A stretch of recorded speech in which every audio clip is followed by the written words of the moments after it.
C'est enfin l'accalmie sur le marché du crédit à la consommation et c'est donc l'occasion pour les acteurs de mettre en place des plans de transformation stratégiques qui soient offensifs selon l'étude Precepta.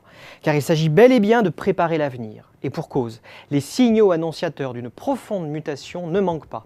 Des signaux comme l'émergence de plateformes innovantes adossées à de nouveaux business models, l'arrivée à maturité de solutions big data pour optimiser des maillons de la chaîne de valeur ou encore les évolutions socio-démographiques. Bien sûr, de nouveaux usages et pratiques collaboratives apparaissent alors. Dans cette étude, nos experts décryptent tous ces signaux et surtout leurs conséquences stratégiques pour les différents acteurs du marché.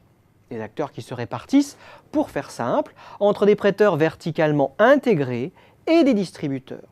C'est ainsi que les groupes bancaires et leurs filiales spécialisées gèrent ensemble environ 90% des encours.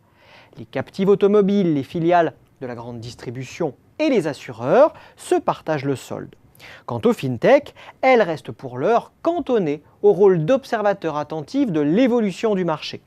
Prenant appui sur plusieurs études de cas, l'étude Precepta présente également les leviers actionnés par les différents acteurs du marché pour redesigner les offres à travers le digital, gagner des parts de marché à l'international ou encore diversifier leur business model.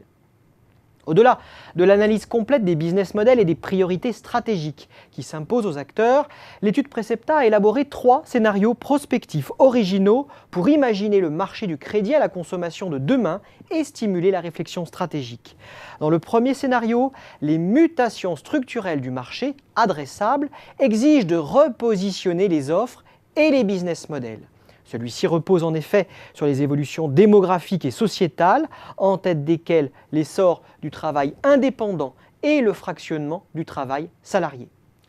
Le deuxième scénario s'appuie, lui, sur l'émergence de plateformes d'agrégation de services financiers, de quoi modifier en profondeur les modes de création et de capture de la valeur. Cela entérine bien entendu l'extension du phénomène fintech et donc la généralisation de nouveaux usages.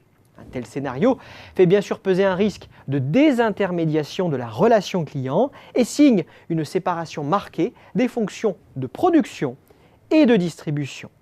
Enfin, le troisième scénario acte la nécessaire transformation de l'offre au regard du nouveau rapport à la propriété. Il considère donc que l'essor des nouvelles pratiques de consommation sera une aubaine pour certains acteurs du crédit à la consommation seulement, en l'occurrence pour se positionner sur les produits à fort potentiel. 3 scénarios qui sont à découvrir dans la nouvelle étude Precepta.